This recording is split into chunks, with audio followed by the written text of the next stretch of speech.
ভাই বোনের যে হক যারা আদায় করে না, তারা এমনও কাজকর্মগুলো করে, ভাড়াটিয়া করে হুজুর নিয়ে মূলত ভাড়া করে এনে মূলত বাবার জানাজা নামাজ পড়ায়।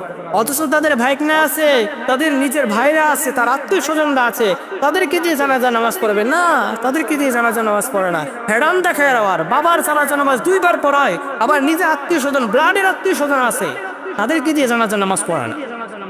ভাড়া করে হুজুর আনে, 2 জায়গার মধ্যে 2 বার মেয়ে দেয়, ভাড়া করে হুজুর দিয়ে জানাজা নামাজ। নিজেকে কোন ব্যক্তি মনে করে ইসলাম থেকে মূলত ডাইভার্ট হওয়ার কারণে। বাবাও কত বড় না ফরমান বাবা, যে বাবা তার সন্তানদেরকে মূলত জানাজা নামাজ শিক্ষা দিতে পারে না, যে বাবা তার সন্তানদেরকে ইসলামের সুরের বিধিবিধান শিক্ষা দিতে পারে না। আপনি সবকিছু শিখলেন, আপনি ডাক্তার হয়ে গেলেন, এমপি হয়ে গেলেন, মন্ত্রী হয়ে গেলেন, উকিল হয়ে গেলেন, দলিল লেখক হয়ে গেলেন, জুলুম অত্যাচারের লোক হয়ে গেলেন, সবকিছু বাবা শিক্ষা দিয়ে গেলেন আপনাকে। কিন্তু আপনি বাবার জানাজা নামাজটা পড়তে পারেন না। আরে বাবারি জানাজা নামাজ যখন হয়, যে ইমাম সাহেবকে বলে হুজুর আপনি জানাজা নামাজটা কিভাবে পড়ে একটু সবাই বলে দেন, দাদা হুজুর বলে দিই জানাজা নামাজ একদিনের মধ্যে শিক্ষা লাগবো, কত বড় প্রতারণা, এছাড়া কোনো কিছু হতে পারে না।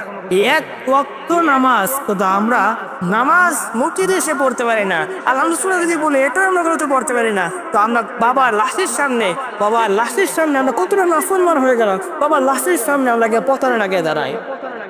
আল্লাহু আকবার বলে আপনি হাত বাড়লে সানা পড়তে পারেন না, দুরূদ শরীফ পড়তে পারেন না, আপনি কত বড় জুলুম অত্যাচার করলেন একবার ভেবে দেখবেন বাবার উপরে।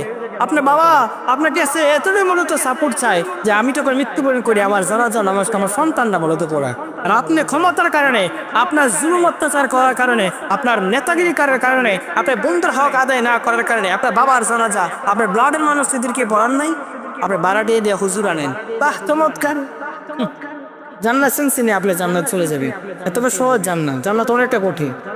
আমার প্রিয় ভাইরা, জানাজার নামাজ কিভাবে পড়তে হয়? জানাজার নামাজ 4 তাকবীর সহিত আমরা পড়বো। ফরজে কিফায়া নাম্বার 1, 1 নম্বর আমরা পড়বো আল্লাহু আকবার বলে আমরা সানা পড়বো। সানার ভিতরে অতটুকু আমাদের পার্থক্য, ওয়াজাল্লা সানা উলাইকা ওয়ালা ইলাহা গায়রু।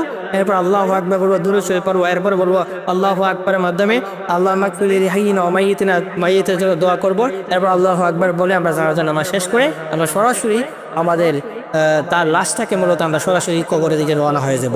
আমাদের সমাজের মধ্যে যে কাজটা করি, জানাজা নামাজ শেষ তখন আমরা এই লাশটাকে মূলত আবার দেখাই, মানুষদেরকে দেখাই না, বিলকুল এটা আমাদের জায়েজ নয়।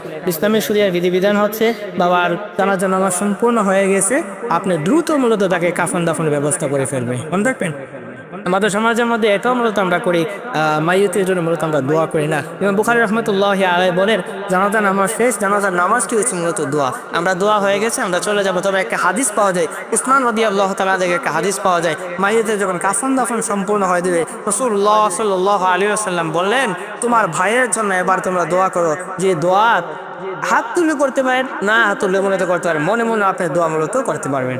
রাসূলুল্লাহ সাল্লাল্লাহু আলাইহি ওয়াসাল্লাম দোয়ার কথা যদি আমরা বলি, রাসূল সাল্লাল্লাহু আলাইহি ওয়াসাল্লাম একদা বসেছিলেন, রাসূল সাল্লাল্লাহু আলাইহি ওয়াসাল্লাম বললেন ওয়াজাবাত, রাসূল সাল্লাল্লাহু আলাইহি ওয়াসাল্লাম আরেকবার বলেন ওয়াজাবাত।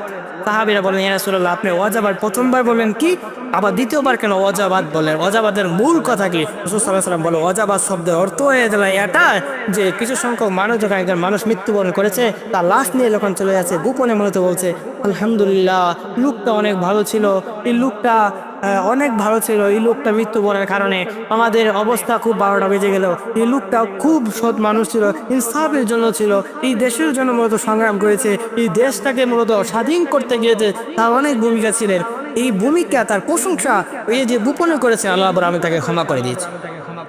আরেকবার বলেছেন অজাবাত, এই অজাবাত বলার কারণটা কি রাসূলুল্লাহ বলে গোপনে বলছেন যে আলহামদুলিল্লাহ মরছে অনেক ভালো হয়েছে, মরার কারণে আমাদের সমাজটা শান্তি হয়েছে, গোপনে যে সে প্রশংসা মূলত করছে, মানে খারাপ প্রশংসা, এই জন্য তাকে আল্লাহ সুবহানাহু ওয়া তাআলা জাহান্নাম দিয়ে দিয়েছে।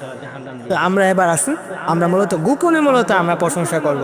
আমরা সমাজের মধ্যে একটা কাজ করি, লোকটা কেমন ছিল জানাজার নামাজের মধ্যে, অথচ সুদখোর ছিল, ঘুষখোর ছিল, জিনা ছিল, অন্যায় ছিল, অপরাধী ছিল, আর যে মানুষটা মূলত বলতে সেভাবে মূলত সুদখোর ঘুষখোর অবাই নাই।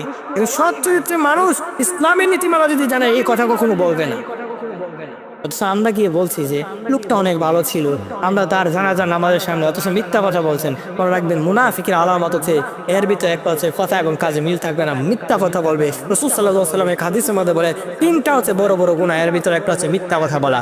মনে রাখবেন আমরা এই লাশের সামনে দাঁড়িয়ে যেন আমরা মিথ্যা কথা না বলি।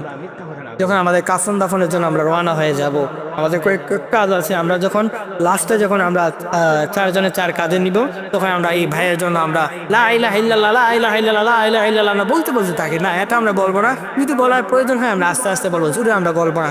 আমরা তখন আমাদের উপর দায়িত্ব আছে, আল্লাহ আমার এই ভাইকে যেন কবরের যে প্রশ্ন করা হবে এই প্রশ্নগুলো যেন সহজ হয়ে যায়, এই দোয়াগুলো মূলত আমরা বেশি বেশি করে করব।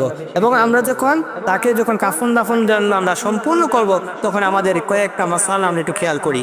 মনে রাখতে হবে, যখন আমরা কবরে যখন আমরা নামবো, তখন আমরা দুনিয়ার জমিনের ভিতরে একটা মায়ুর যেমন বলে ডান কাঁধে যেমন বলে ঘুমিয়েছিলেন, এমন বলে মূলত আমরা কবর দিয়ে দিব। আর আমরা একটা জিনিস খেয়াল করতে হবে যে কবর পর্যন্ত যদি আমরা যাই, আমাদের একটা চমৎকার একটি হাদিস আমরা একটু খেয়াল করি। আবু হুরায়রা রাদিয়াল্লাহু তাআলা থেকে একটা হাদিস পাওয়া যায়, আব্দুল্লাহ ইবনে ওমর রাদিয়াল্লাহু তাআলা আনহুকে বলেন, ও আব্দুল্লাহ ইবনে ওমর শোনো, যে রাসূল সাল্লাল্লাহু আলাইহি ওয়াসাল্লাম বলেছেন যে কোনো মানুষ যদি কবর পর্যন্ত যায় তাকে এক কারাত পর্যন্ত সওয়াব দেয়, এবং জানাজা নামাজ যদি পড়ে তাকে এক কারাত পর্যন্ত সওয়াব দেয়। তার মানে হচ্ছে 2 কারাত পর্যন্ত সওয়াব পাওয়া যায়। 2 কারাত মানে কি, উহুদ পাহাড় পর্যন্ত যদি আপনি স্বর্ণ এবং রূপা দিয়ে যদি আপনি সাজানো হয়, এতটুকু পর্যন্ত যদি আল্লাহ রাস্তায় যদি দান সদকা করেন, যতটা সওয়াব পাওয়া যায় ততটা সওয়াব আপনার আমল নামার ভিতরে আল্লাহ সুবহানাহু ওয়া তাআলা দান করে। তাই আসুন আমরা যখন মৃত্যুবরণ করব, এই মৃত্যুবরণ করার আগেই আপনি আমার নিজের জীবনটাকে যেন ঈমানওয়ালা আমলওয়ালা জীবন করতে পারি। আল্লাহ রাব্বুল আলামিন বর্ণওয়ালা শূন্যওয়ালাকে উভয়কে যেন আল্লাহ রাব্বুল আলামিন আমল করা তৌফিক দান করুক। আমিন। আসসালামু আলাইকুম ওয়া রাহমাতুল্লাহি ওয়া বারাকাতুহু।